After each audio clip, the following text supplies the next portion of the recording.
Aujourd'hui, je vais te parler d'un sujet un peu connexe au blogging, mais qui fait quand même partie de ce que tu dois mettre en place dès le départ, c'est-à-dire les aspects juridiques et éthiques du blogging.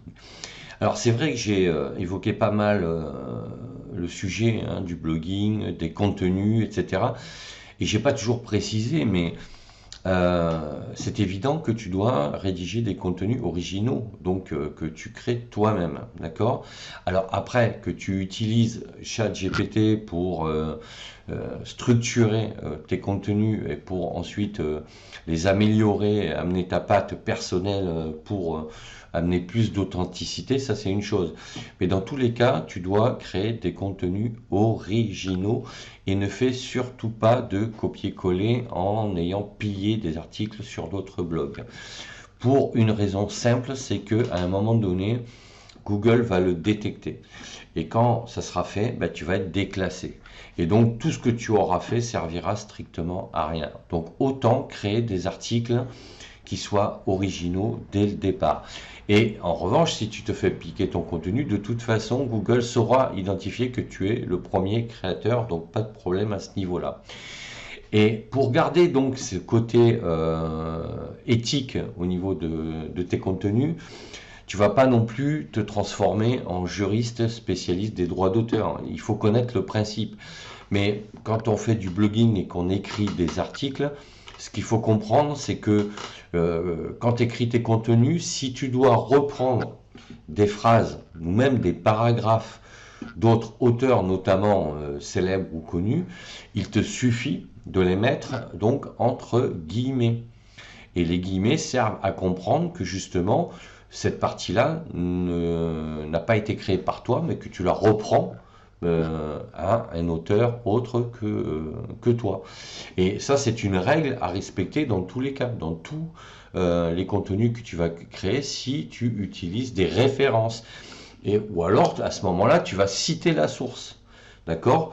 Mais il ne faut pas en abuser. Tu ne vas pas commencer à mettre des extraits de 500 à 1000 mots de sources externes. Sinon, tes lecteurs, à un moment donné, ils vont vite te démasquer et comprendre que tu utilises plutôt les contenus des autres pour développer tes propres contenus. Tu peux utiliser des extraits, des citations, mais encore une fois, mêlés entre guillemets. Et quand c'est beaucoup plus développé, par exemple, si tu mets, je sais pas moi, des liens vers d'autres sources, à ce moment-là, tu les cites et tu expliques pourquoi tu proposes cette source et à qui elle appartient. Et là, au contraire, tu vas comme ça augmenter ta crédibilité et donc ton autorité. En étant vrai comme ça et en citant tes sources, tu vas être beaucoup plus crédible. Parce que les gens se diront, bah, lui au moins il est fiable, quand c'est pas de lui, il le dit. Donc voilà ce que je voulais dire sur ça, parce que il suffit pas de, tu vas pas non plus passer une semaine sur les droits d'auteur. Le grand principe, c'est ça. Il faut que tu respectes les œuvres des autres. Donc ensuite, si tu veux attribuer correctement des sources, ben, il faut que tu cites la source où tu as trouvé. Où tu as trouvé, c'est l'information que tu utilises sous forme d'extrait. D'accord? Si c'est Wikipédia, si c'est directement lié à un livre, ben à ce moment-là, tu mets le titre du livre, l'édition, donc la société d'édition, l'année et le numéro de la page même, par exemple. D'accord?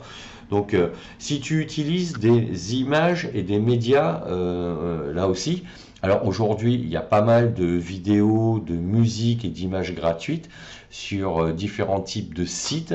Ben, à ce moment-là, ce que tu fais, c'est que tu crées tes comptes sur ces sites, c'est gratuit. Et je t'invite, moi, à fonctionner de manière efficace, c'est-à-dire que pendant une journée, tu vas télécharger plein d'images. Tu ne le fais pas au fur et à mesure. Donc tu vas télécharger tes images gratuites, donc libres de droit, et tu vas faire ça sur une journée, tu vas en télécharger une cinquantaine, une centaine, en fonction de ta capacité à bosser là-dessus, quoi. Et tu vas faire pareil pour les musiques. Pendant une journée, tu vas télécharger que des musiques libres de droit ou des vidéos libres de droit que tu pourras ensuite intégrer pour faire tes propres vidéos ou pour animer tes contenus. Et à partir de là, tu seras tranquille. C'est-à-dire que il n'y aura pas de plagiat et tu risques pas de t'exposer à des plaintes ou à des réclamations, quoi. Donc ça, c'est très important. Et quant à protéger ses propres contenus, c'est un peu plus compliqué. Il n'y a pas de règle, mais honnêtement, moi je pense pas qu'il faille se focaliser là-dessus. Fais tes contenus, crée tes articles, fais tes vidéos, crée tes vidéos. Et moi, ça m'est arrivé de voir sur d'autres blogs des gens qui avaient récupéré mes schémas, parce que moi en général, je fais mes propres schémas, mes propres pyramides, etc. Bon, j'ai trouvé des gens qui les avaient récupérés. Bon, je ne veux pas en faire une thèse, quoi. Enfin, ils ont peut-être passé plus de temps à récupérer mon truc que s'ils l'avaient fait eux-mêmes.